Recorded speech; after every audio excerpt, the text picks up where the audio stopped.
لیکن یاد رکھیے کہ رب کا فرمان سب سے بلند ہے، اور رب کا فرمانا یہ ہے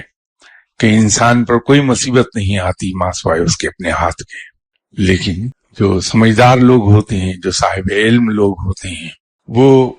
ان مشکلات میں رونے اور ہائے ہائے کرنے کی بجائے ان سے سبق سیکھتے ہیں اور اپنے آپ کو پالش کر لیتے ہیں،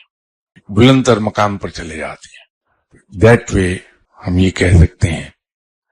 کہ مشکلیں انسان کو پالش کرنے کے لیے آتی ہیں۔ یہ ہم پر منحصر ہے کہ ہائے ہائے کرتے رہیں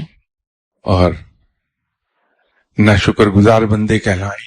یا اس کو ہنسی خوشی برداشت کر لیں اور صابر کہلائیں، اور اللہ سے انعام یہ پائیں کہ اللہ ہمارے ساتھ ہو۔ اسی لیے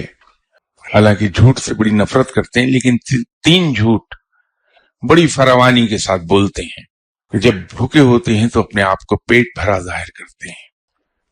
جب مصیبت میں مشکل میں ہوتے ہیں تو اپنے آپ کو راحت میں ظاہر کرتے ہیں کہ یہی شکر گزاری ہے۔